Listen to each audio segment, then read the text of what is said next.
성경에는 하나님과 친근하게 지냈던 많은 믿음의 사람이 있었습니다. 에녹이 있었고, 그리고 노아도 있었으며, 또한 다윗과 또 모세, 그 이외에 많은 허다한 믿음의 사람들이 하나님과 친근하게 지냈다고 하겠습니다. 그래서 히브리서 기자는 이들 모두가 하나님을 기쁘시게 하는 자라고 하는 증거를 얻었다라고 말씀했습니다. 구약의 많은 믿음의 사람들이 하나님을 기쁘시게 하는 자다라는 증거를 얻었다는 거예요. 저는 그 중에서도 아브라함을 하나님께서 아주 친밀하게, 친근하게 대해 주셨다고 생각을 합니다. 그래서 하나님은 아브라함을 자신의 프렌드, 친구라고까지 말씀을 하신 거예요. 이사야서 41장 8절에 보면 하나님께서 이렇게 말씀하십니다. 나의 종 너 이스라엘아, 내가 택한 야곱아, 나의 벗 아브라함의 자손아. 나의 벗이다. 하나님께서 이렇게 말씀하시는 거예요. 아브라함을 자기의 벗이다. 또 우리가 창세기 18장을 보면 소돔과 고모라 성을 하나님께서 심판을 하러 가시는데 지나가는 길에 여호와의 천사를 아브라함이 만난 거예요. 그때 아브라함은 이 여호와의 천사를 영접해서 그가 어떻게 주님을 대했는지 우리가 거기서 볼 수가 있습니다. 아브라함은 주님의 천사들을 자기 집에 모시고 그리고 극진한 만찬을 베풀었습니다. 그리고 그들과 동석해서 먹고 마시는 것이 아니라 곁에 서서 마치 웨이터처럼 VIP가 오신 것을 옆에서 서빙하듯이 그렇게 옆에서 모셔서서 주님과 천사들이 모두 식사를 마칠 때까지 옆에 서서 이렇게 기다리는 거예요. 자, 얼마나 아브라함이 하나님을 극진하게 섬겼는가 알 수가 있죠. 그때 주님께서 아브라함에게 이렇게 말씀하셨습니다. 내가 하려는 것을 아브라함에게 숨기겠느냐? 아브라함은 강대한 나라가 되고 천하 만민은 그로 말미암아 복을 받게 될 것이 아니냐? 내가 그로 그 자식과 권속에게 명하여 여호와의 도를 지켜 의와 공도를 행하게 하려고 그를 택하였나니 이는 나 여호와가 아브라함에게 대하여 말한 일을 이루려 함이니라. 이렇게 하나님께서 말씀하셔요. 그러면서 이 아브라함에게 내가 내 속에 있는 나의 생각들을 숨기겠느냐라고 하면서 말씀을 해주시는 거예요. 자, 이렇게 하나님께서요 아브라함을 기뻐하고 또 아브라함과 친근하게 가까이 지내신 거죠. 이 아브라함이 얼마나 큰 은혜들을 얻었습니까? 자, 여러분, 하나님께서 이렇게 아브라함을 기뻐하시고 가까이 하신 것은 아브라함의 영적인 자질 그리고 그의 어떤 영적인 내적인 그런 선한 상태가 하나님께 합당하고 의롭기 때문에 하나님이 그를 기뻐하셨다는 의미는 아닙니다. 사람들이 보통 하나님께서 아브라함의 친구가 되고 아브라함을 친근하게 대했다라고 하면 뭔가 아브라함에게 있어서가 아닌가? 아브라함이 하나님께 의롭고 그래서 합당해서 하나님이 그러신 거 아닌가라고 생각을 하는데 그것은 전혀 그렇지 않습니다. 하나님께서 먼저 그를 택하셨기 때문에 그에게 하나님의 사랑이 있었고 그리고 그 자비하심과 선하심으로 인해 아브라함이 복을 받았고 그래서 그 가운데에서 그가 하나님을 믿고 경외하며 하나님을 잘 섬기게 되었다는 그것을 바로 의미하는 것입니다. 그러므로 유대인들은 먼저 자신들이 하나님 아브라함의 자손이라고 하는 이런 자부심을 가질 때에는 이처럼 하나님께 대한 믿음과 경외와 사랑, 진실함이 있어야 하는 것입니다. 왜냐하면 하나님께서 그들을 택하신 것이 그들의 수요가 많아서도 아니요, 오히려 모든 민족 중에 가장 적으니라 라고 하신 이 신명기 7장 7절의 말씀처럼 하나님의 은총과 자비와 선하심으로 말미암아 이스라엘 백성들이 번성하게 된 것이고, 이는 하나님께서 아브라함에게 하신 언약으로 인해서 그렇게 된 것이라고 말씀하신 겁니다.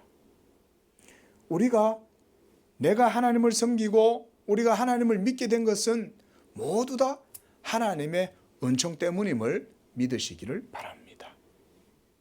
이 믿음의 고백이 없이는 우리가 온전한 믿음 가운데 설 수가 없습니다.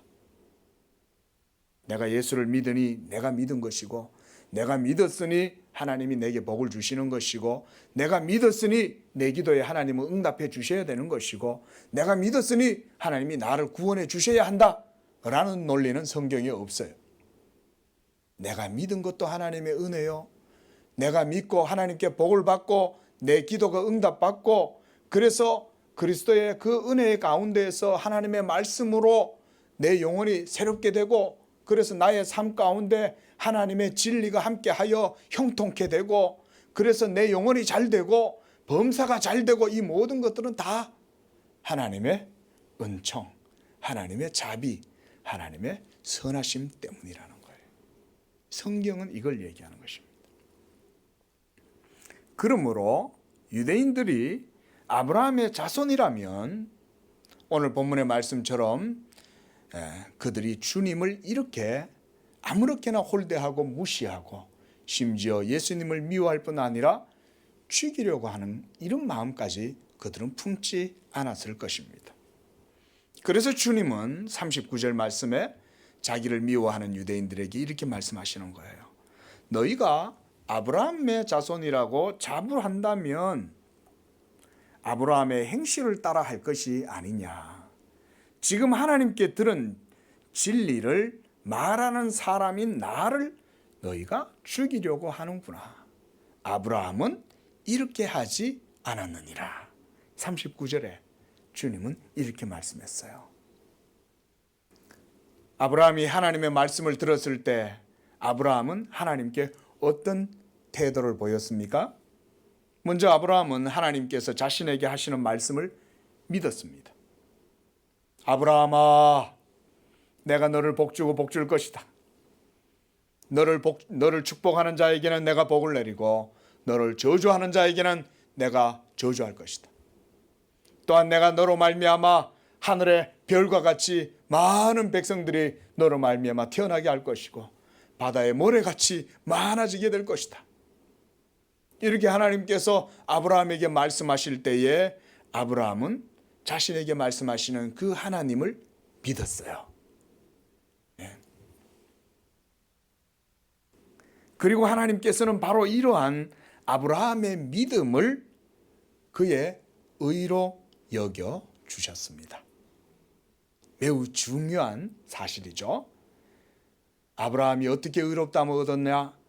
그의 행위냐 할례냐 아니라 그가 하나님의 말씀을 믿었으니 그것으로 인해서 하나님이 그를 의롭다고 해주셨다. 여러분, 여기에는 아주 깊은 진리가 있습니다.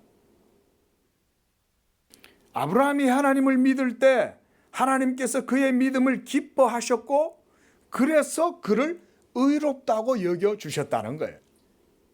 자, 여러분 한번 생각해 보세요. 하나님께서 어떤 누군가를 의롭다고 여기실 때 성도는 이것에 대해서 깊이 고찰해 봐야 됩니다. 자, 여러분들이 이것을 생각해 보십시오.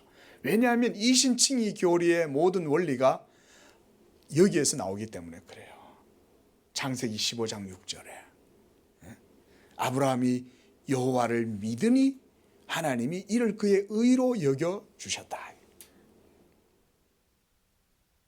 그래서 여러분, 하나님을 기쁘시게 하는 것이 무엇인지 알지 못하면 우리의 신앙의 길도 우리가 바르게 걸어갈 수가 없겠죠. 하나님을 기쁘시게 하는 게 무엇인지를 우리가 잘 알아야 되는 거예요. 하나님께서 여러분들을 기뻐하시고 또 여러분들을 의롭다고 여겨주신다면 여러분에게 있는 그 무엇이 하나님을 기쁘시게 하는 것인지, 또 그것이 어떻게 여러분을 하나님 앞에서 의롭게 하는지를 생각해 봐야 하는 것입니다. 우리의 어떤 선행이나 우리의 자질이나 공덕을 쌓아서 하나님을 기쁘시게 하고, 그래서 그런 것으로 하나님께 여러분들이 의롭다 하심을 얻을 수가 있을까? 이 생각을 깊이 해봐야 됩니다. 매우 중요한 말입니다.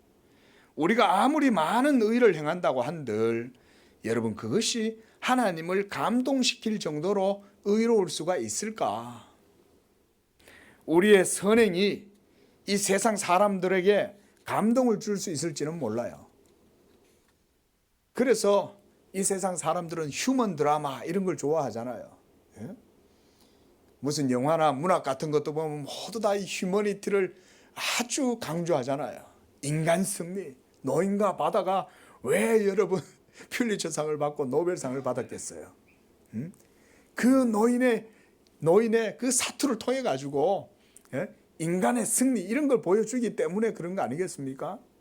불굴의 의지로 그 큰 물고기를 잡아가지고. 그러나 여러분, 그런 것이 인간들에게 감동을 줄 수 있을지 몰라요. 하지만 그런 행위로 하나님을 기쁘시게 할 수는 없습니다. 왜 우리의 선행과 수고와 노력들이 하나님을 기쁘시게 하지 못하는 것일까요?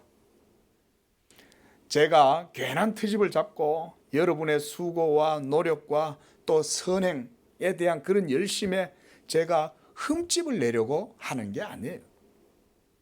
그렇다고 여러분들에게 또한 선을 행하는 게 의미가 없고 선을 행하는 것은 헛된 것이라고 말하는 것도 아닙니다. 선을 행해야 됩니다. 그러나 선을 행하기를 힘쓰고 노력해야 함에도 불구하고 그런 우리의 선행, 우리의 수고, 우리의 노력, 그런 행위가 우리를 하나님 앞에서 의롭게 해주지는 못하기 때문에 그러는 거예요. 그것은 먼저 하나님의 의로우심과 거룩하심과 영광은 완전한 공의를 요구하기 때문에 그렇습니다. 완전한 공의. 우리가 아무리 애를 써도 우리의 모든 선행은 흠이 있고 티가 있고 그 속에 근본적인 요인을 찾아보면 모두 다 하나님께 영광이 아니라 모두 인간의 의, 이런 것들이 그 속에 다 있어요. 죄로 인해 우리의 몸과 생각, 모든 행동은 전적으로 타락하고 부패해서 거룩하고 영광스러운 하나님의 의에 대한 합당한 상태로 우리가 설 수 없고 또 의롭다고 인정을 받을 수가 없기 때문입니다. 그래서 사도는요, 로마서 14장 23절에 이렇게 말씀했어요. 믿음을 따라하지 않는 모든 것이 죄다, 이렇게 말했습니다. 이 말씀을 깊이 우리가 새겨들어야 돼요. 그래서 믿음으로 행하는 것과 자기의 의의 열심이나 그런 선한 의지 행위로 하는 것과는 성경은 다르게 보는 거예요. 그러니까 착한 일을 하지 말라고 말하는 게 아니에요. 착한 일을 하되 어떻게 하라는 거예요? 믿음으로 하라는 거예요. 믿음으로. 이게 성경이 우리에게 가르치는 선한 행위예요. 그래서 의로우신 하나님께 가장 합당하고 의로운 것으로 여겨지는 것은 하나님을 믿는 믿음밖에 없습니다. 오늘 본문에서 예수님과 유대인들 사이에 갈등이 있는데 왜 이 갈등이 유발되었는가? 그것은 유대인들에게 하나님께 대한 믿음이 없었기 때문이었습니다. 그리고 그들의 믿음 없음이 예수님을 대할 때에 모두 다 그 정체가 탄로나고 폭로가 된 거예요. 예수님은 어떤 분입니까? 예수님은 걸려 넘어지게 하는 시온의 반석이죠. 예수님은 테스트하는 돌이에요. 시험하는 돌이에요. 이스라엘 유대인들이 그들 속에 여러 가지 위선과 가식이 있었지만 결국은 예수님을 대할 때에 그들 속에 있었던 온갖 모든 불의함, 완악함, 위선들, 숨겨져 있었던 모든 가면들, 이런 것들이 싹 다 폭로가 된 거예요. 예수님을 만나면서. 여러분, 하나님을 믿는다는 말은 하나님을 하나님으로 믿어 드린다는 말입니다. 하나님을 믿어 드린다. 하나님을 하나님으로 믿어 드린다는 말은 하나님의 영광을 합당하게 그분께 돌려드리며 그분을 인정한다는 의미예요. 예? 이게 하나님을 믿는다라고 하는 말의 의미입니다. 그래서 하나님께 기도하는 거잖아요. 그래서 우리가 하나님께 복을 빌고 하나님의 말씀 듣기를 원하고 그래서 하나님을 경외하고 하나님께 예배하는 거 아닙니까? 이 모든 것들이 다 믿음으로 이루어지는 거 아니에요? 그래서 하나님께 합당한 영광을 돌려드리며 그분을 인정하고 그분의 이름을 높여드린다는 말이고, 또 피조물인 우리가 창조주이신 하나님께 합당한 경배와 찬양을 드린다는 것과 같은 거예요. 이게 하나님을 믿어 드리는 거예요. 네? 그렇지 않습니까? 우리가 하나님께 대한 믿음이 없이 어떻게 이 자리에 나올 수 있으며, 하나님께 믿음이 없다면 어떻게 그분의 이름을 의지하고 기도하며 어떻게 하나님께 복을 빌겠냐는 거예요. 그 하나님을 믿지 않는다면 우리는 모두 다 우상을 숭배하고 이 세상에 헛된 육적인 것들을 쫓아서 그런 것에서 우리가 복을 빌고 이렇게 하지 않겠습니까? 그래서 시편 24편 1절 말씀에서는 하나님께서 이렇게 말씀하셨어요. 땅과 거기에 충만한 것과 세계와 그 가운데에 사는 자들은 다 여호와의 것이로다 그랬어요. 하나님의 것이다. 모든 천하 만물은 다 그가 지으신 것이요. 하나님께 있는 영광과 의는 그래서 이 세상의 그 어떤 것으로도 하나님의 영광 이상으로 가치 있는 것은 없어요. 그렇겠죠? 하나님이 다 창조했는데 하나님이 창조하신 것으로 하나님께서 영광을 받으시겠어요? 하나님이 창조한 건데. 그래서 땅과 거기 충만한 것과 세계 가운데 있는 모든 것과 모든 사람은 다 내 것이라는 거예요. 하나님 거라는 거예요. 그러니 우리가 이 세상에 있는 그 어떤 것들로 하나님을 영화롭게 할 수 있겠습니까? 돈이 많아서요? 여러분들에게 많은 재물이 있고 그래서 하나님 내가 부자가 되었습니다. 나한테 엄청나게 많은 재물이 있는데 이거 가지고 나 하나님께 영광 돌릴게요.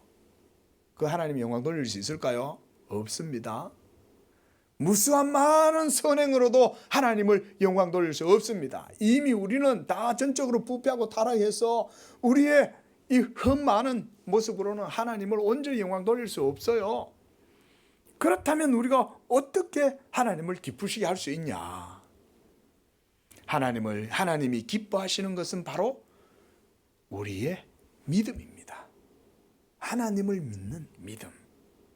그러므로 여러분들이 믿음이 없이 행하는 그 어떤 것이라도 하나님께 연락될 수 없다는 사실을 기억하셔야 됩니다. 이게 우리 신앙의 아주 중요한 원칙이에요. 마르다와 마리아의 비유를 주님께서 말씀해 주셨죠. 마르다는 주님이 그들 집에 오셨을 때에 열심히 주방에 가가지고 주님을 위해서 반찬을 하고 밥을 하고 그렇게 해서 주님께 뭐 맛있는 거 해드리려고 엄청나게 준비를 하고 있는데 이 동생 마리아는 언니를 돕지도 안 하고 예수님 앞에 앉아가지고 예수님 말씀만 듣고 이렇게 앉아 있는 거예요.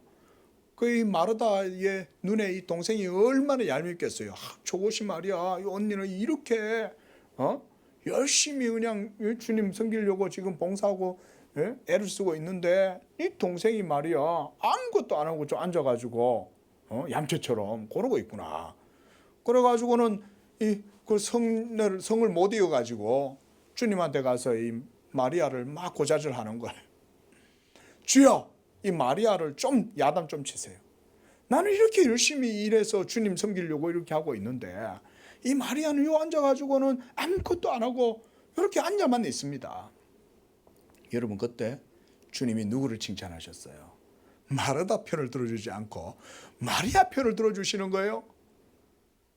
여러분, 여기서 주님께서 진리를 말씀해 주시는 거예요. 진리를, 이 사건 하나로. 그 진리란 뭘까요? 뭐가 더 우선이라는 것입니까? 주님을 향해서 분주하게 많은 일을 한다고 자기를 힘들게 하고 어렵게 하고 그렇게 해갖고 하는 것이 하나님을 기쁘시게 하는 게 아니라는 거예요. 진짜 하나님을 기쁘시게 하는 것은 주님의 말씀을 듣고 하나님 말씀 가운데 믿음으로 하나님 말씀을 가만히 듣고 있는 그게 하나님께는 훨씬 더 하나님을 기쁘시게 한다는 거예요. 많은 음식으로 주님을 배부르게 하는 것보다 주님의 말씀을 경청하고 경외함으로 말씀 듣는 그 믿음을 주님이 더 좋은 것이다라고 말씀해 주시는 거 아니에요? 그게 믿음인 거예요. 믿음이라는 거는. 또한 사도 바울도 로마서 4장 19절에서 22절에 아브라함이 믿음으로 하나님을 기쁘시게 한 것과 그 믿음으로 의롭다함을 얻게 된 것에 대해서 사도 바울조차도 로마서에서 말씀하고 있어요. 그가 백세나 되어 자기 몸이 죽은 것 같고 사라의 태가 죽은 것 같음을 알고도 믿음이 약하여지지 아니하였다. 믿음이 없어 하나님의 약속을 의심하지 않고 믿음으로 견고하여져서 하나님께 영광을 돌렸다. 약속하신 그것을 또한 능히 이루실 줄을 확신하였으니 그것이 그에게 의로 여겨졌느니라. 사도 바울도요, 이렇게 아브라함의 믿음으로 의롭게 된 것을 말하는 거예요. 지금 유대인들에게도 마찬가지예요. 주님께서 그들의 헛된 믿음, 거짓된 믿음을 질타하실 때에 아브라함과 정반대되는 그들의 악한 행실을 비난하시는 거 아니에요? 아브라함은 하나님을 믿었지만 지금 예수님을 대적하고 죽이려고 하는 유대인들의 마음에는 하나님께 대한 그 어떤 믿음의 흔적도 찾아볼 수가 없을 정도로 그들은 심히 악하고 도리어 율법으로 말미암아 위선과 가식 그리고 자신들을 포장하고 스스로 속여서 도리어 그들의 삶에 죄가 왕노릇하고 또 거짓과 살인의 아비인 마귀의 행위를 하며 또 마귀의 욕심대로 행하고자 할 정도로 그들은 심히 부패한 상태가 된 거예요. 그래서 본문 41절에서 주님은 너희는 너희 아비가 행한 일들을 한다 이렇게 말씀하는 것입니다. 여기서 주님은 유대인들이 주님을 미워하고 책잡으려고 하고 결국 죽이려고 살기까지 뿜고 대적하는 그들이 아브라함의 자손이 아니라 누구의 자손이라는 것입니까? 마귀에게 속한 자들이라고 그렇게 말씀하시는 거예요. 그러자 유대인들이 발끈합니다. 왜냐하면 자신들은 아브라함의 혈통에서 났고 그들은 할례의 표를 가지고 있고 모세의 율법을 따라서 조상 때로부터 지금까지 하나님을 섬기고 있었다고 이렇게 자부하고 있었기 때문에 그래요. 여러분, 전통이 그래서 무서운 겁니다. 여러분, 전통이 하나님의 말씀에 합당한가 아닌가를 그래서 늘 후세대들은 생각을 해야 돼요. 무조건 전통이라고 다 받아들이면 안 돼요. 하나님의 말씀에 그 전통이 합당하다면 그것을 바르게 계승하고 심지어 그것을 발전시켜 나갈 의무는 후세대들에게 있어요. 그러나 그것이 하나님의 말씀에 합당하지 않다면 전통조차도 폐기 처분할 수 있는 믿음이 있어야 돼요. 그러나 그런 할례나 율법의 행위를 따라 하나님을 섬길 때에 중요한 것은 하나님께 대한 믿음이 본질인 거예요. 믿음. 이걸 구약의 저 이스라엘 유대인들은 간과한 거예요. 그거를 잊어버린 거예요. 그들 속에 진실한 마음은 없고 오직 자신들의 욕심을 따라서 하나님을 섬긴다고는 하지만 온갖 외식과 위선적인 종교적인 그런 행위와 규율과 전통에 대한 그런 자랑들만 가득한 거예요. 그러면서도 인과 신과 의는 버려버리는 그런 회칠한 무덤과 같은 그런 상태가 된 것입니다. 그래서 주님께서 마태복음 23장에서 이 유대인들의 위선에 대해서 강력하게, 아주 강력하게 주님이 책망을 하고, 그리고 심지어 저주까지 하세요. 그래서 마태복음 23장 28절에 보면요, 이 그들의 위선과 가식, 그리고 이 유대인들이 하나님을 섬긴다고 하면서 그들의 속에는 온갖 악과 불법이 가득하다고 책망하시면서 뭐라고 하냐면 너희는 독사의 자식들이다, 이렇게 말하는 거예요. 뱀은 사탄을 말하는 거 아니에요? 유대교에서. 그런데 그 사탄의 자식들이라는, 독사의 자식들아, 너희가 어찌하여 화를 피할 수 있으랴라고 하면서 주님이 저주까지 하시는 거예요. 그들의 아버지가 그들의 말대로 그들의 하나님이 되었다면 그들은 주님께 이렇게 하지 않았을 것입니다. 하나님이 그들의 하나님이라면 하나님의 아들 예수님을 그들이 이렇게 대하지 않았을 것이다. 그러나 그들이 하나님께로부터 난 자들이 아니요 아담의 부패한 본성을 물려받은 죄인들이요 마귀의 자식들이므로 도무지 주님에 대한 믿음과 하나님의 말씀이 그들 속에 파고 들어갈 틈바구니가 조금도 없다는 거예요. 여러분, 하나님의 말씀이 여러분 삶에 조금이라도 들어갈 수 있는 틈이 있으면 그것은 하나님의 은혜예요. 거기에서부터 하나님의 생명의 역사가 시작되는 거예요. 믿으시기 바랍니다. 하나님의 말씀이 일하기 시작하고 여러분 삶에 파고 들어가서 자리를 잡기 시작하면 그때부터 하나님의 나라가 여러분들의 삶의 지경에 임하는 것입니다. 그러니 하나님 말씀을 듣는다는 것은 얼마나 귀한 일인지 모르는 거예요.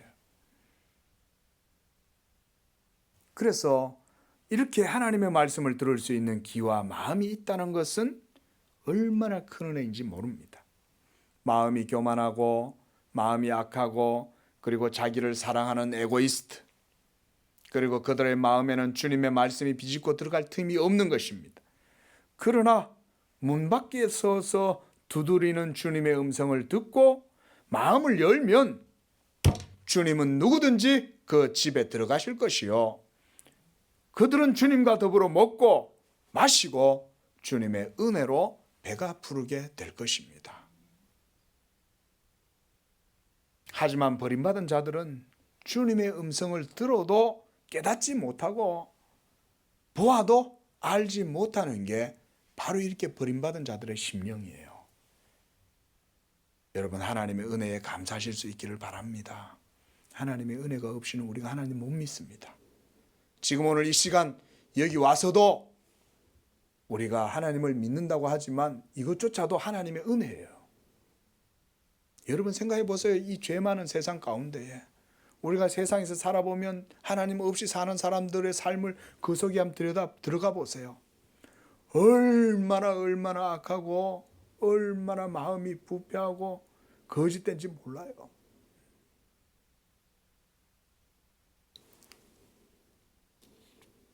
그래서 주님은 42절에 하나님이 너희 아버지였으면 너희가 나를 사랑하였으리라 라고 하는 거예요.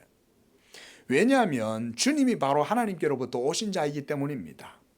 그리고 하나님 아버지께서 자신의 아들 그리스도를 세상에 보내셨기 때문에 아들을 영접하는 자는 또한 그를 보내신 이를 영접하는 것이 되는 겁니다. 43절에서 유대인들을 향하여 어찌하여 내 말을 깨닫지 못하느냐 주님이 이렇게 말씀하실 때 그 말씀이 바로 그런 의미예요. 너희가 내 말을 깨닫지를 못하는구나. 주님의 말씀을 깨달을 수 있는 마음과 영적인 지각을 갖게 되는 것은 어떻게 우리가 이 복음의 진리를 깨달을 수 있습니까? 성령의 내적인 감화를 조명하심을 통해서 우리가 예수 그리스도를 알게 되는 거예요. 그것은 신약 성도들은 오늘날도 마찬가지입니다, 여러분. 우리가 보이지 아니하시는 그리스도를 믿고 알고 사랑하는 이런 마음을 가지는 것은 그의 성령이 우리 속에 계심으로 그를 통하여 우리가 그리스도를 사랑하는 거예요. 진리의 성령께서 택하신 자들 안에 하나님 아버지의 말씀을 증거하실 때에 그가 바로 하나님께로부터 오신 자이심을 믿게 되고 예수를 하나님의 아들로 고백하게 되는 거예요. 그래서 우리가 예수님을 믿는다라고 하는 것을 아주 특별하게 말하는 거예요. 예수님 믿으십시오. 예수님 믿으세요. 이 말을 우리 성도님들이 믿지 않는 분들에게 하실 때에 그것만큼 복된 말이 없는 거예요. 예수 믿으십시오. 예수 믿으세요. 이것만큼 큰 일이 없는 거예요. 그 말을 하면 하나님께서 역사하실 것입니다. 그러므로 그들이 예수님의 말씀을 듣고 깨닫지 못한 것은 그들의 완악한 죄에 대한 하나님의 심판이라고 할 수 있어요. 그래서 이는 내 말을 들을 줄 알지 못함이로다. 내 말을 들을 줄을 알지 못함이로다. 바로 그런 하나님의 말씀을 들을 줄 아는 마음, 영적인 지혜와 지각은 오직 하나님의 은총으로만 되는 것이요 믿음으로만 되는 것입니다. 여러분, 그러니 그 믿음이 하나님의 선물이 아니고 무엇이겠어요?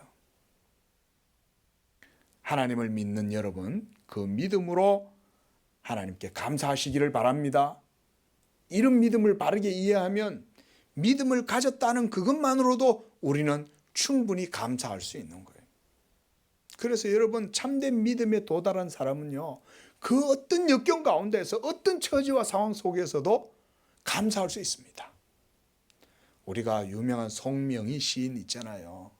태어날 때부터 이 불구로 태어나서 다른 사람의 도움이 없이는 살아갈 수 없는 분 아니었습니까? 그런데 그분이 하나님을 알고 예수님을 알고 난 다음에 성령의 은혜를 받고 나니까 나 가진 재물 없지만 나 남이 가진 지식 건강 없지만 이래도 공평하신 하나님을 찬양한다는 거예요. 도리어 자기가 불구로 태어났음에도 불구하고 그것으로 인해서 도리어 자기가 예수님을 믿고 의지하게 되므로 그것 때문에 자기의 불구가 도리어 감사하다는 거예요. 어떻게 그런 믿음에 도달할 수 있냐? 그 믿음이 하나님의 은혜라는 것을 알게 될 때만 그걸 할 수가 있는 거예요. 이런 믿음으로 세상을 이기는 우리 성도들 되시기를 축원합니다. 그래서 믿음이 있는 자는 항상 기뻐할 수가 있는 거예요. 목사님, 어떻게 이런 상황에서 내가 기뻐할 수 있어요? 제 상황과 처지를 보세요. 코로나 때문에 지금 돈도 못 벌어요. 지금 코로나 때문에 나는 병이 들어가지고 지금 병원에 격리되어 있고 온갖 어려움을 지금 겪고 있어요. 그러나 예수 믿는 사람들은 그런 상황 속에서도 기뻐할 수 있는 이유가 있어요. 왜? 이와 같은 진리가 믿는 자들 속에 역사하기 때문에 그렇습니다. 믿으시기 바랍니다. 우리 모두는 결국 죄 때문에 다 죽습니다. 병으로 죽든 사고로 죽든 어떻게든 하나님은 여러 모양으로 우리를 다 불러가시지만 그러나 예수 믿는 사람들은 죽어도 죽는 것이 아니요 죽음 이후에 그 믿음 가운데 하나님의 상이 있는 줄로 믿으시기를 바랍니다. 그래서 주님께서 47절에서 자신을 믿지 않고 죽이려 하는 유대인들을 향해서 하나님께 속한 자는 하나님의 말씀을 듣는다고 말씀하는 거예요. 그들이 하나님의 보내신 자 예수를 믿지 않는 것은 그들이 하나님께 속한 자들이 아니기 때문에 그런 거예요. 이것이 놀라운 하나님의 은혜를 보여주는 것입니다. 만약에 하나님의 택하신 백성들을 하나님께서 드러내 보이시고자 한다면 어떤 방식으로 하실까요? 모든 사람들에게 다 은혜를 베풀어 주시면 하나님의 은혜의 특별함이 드러나지 않는 거예요. 그렇겠죠? 그래서 하나님은 어떤 자들은 긍휼의 그릇으로 그들을 찬송케 하시고 어떤 자들은 진노의 그릇으로 하나님이 택하시는 거예요. 그래서 진노의 그릇들을 통해서 믿음이 하나님의 선물이라는 것을 보여주는 거예요.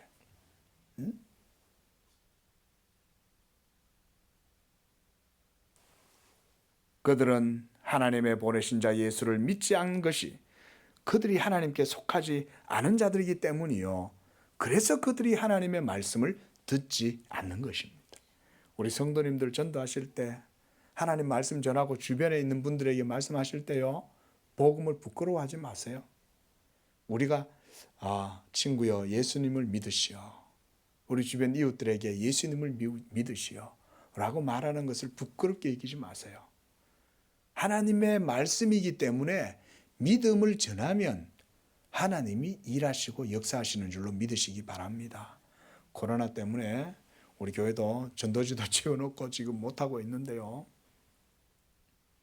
속히 코로나가 빨리 좀 거둬져서 우리가 하나님께서 우리에게 복음 전하는 길을 열어주셨으면 좋겠어요. 그러면요 여러분, 복음 전하실 때 두려워하지 마세요. 믿음은 하나님의 선물이고 하나님의 역사로 일어나는 것이라는 것을 기억하시고, 여러분께 주어져 있지 않아요. 여러분들은 그저, 우리는 그저 예수 믿음을 전하기만 하면 되는 거예요. 그러면 하나님의 택하신 자들은 그 믿음의 말씀을 따라 성령이 역사하시고, 그래서 그들 속에 하나님께서 믿음을 불어넣어 주시는 거예요. 믿으시기 바랍니다. 성도 여러분, 그리고 우리 양재교회 성도님들 모두 다 이렇게 하나님 말씀 듣기를 즐겨 하시는 성도들 되기를 바랍니다. 말씀을 가까이 하는 것이 예수님과 가까이 하는 것이요, 그 말씀 듣기를 원하는 것이 하나님과 가까이 하는 거예요. 그래서 복 있는 사람은 악인의 꾀를 쫓지 아니하고 죄인의 길에 서지 않고 오만한 자들의 자리에 앉지 아니하고 오직 여호와의 율법을 즐거워하여 그 율법을 주야로 묵상한다. 주야로 주님과 가까이 있는다, 이 말인 것입니다. 말씀을 맺으면서 성도 여러분, 2020년이 이제 다 저물어 가고 이제 새로운 2021년이 또 우리에게 다가오고 있습니다. 새로운 해에는 더욱 여러분의 마음과 삶을 하나님께 가까이 하시기를 축원을 드립니다. 주님의 음성을 듣고자 하는 자들은 복이 있고, 그 음성을 듣는 자들은 하늘의 복과 능력이 함께 하는 것입니다. 기도하겠습니다.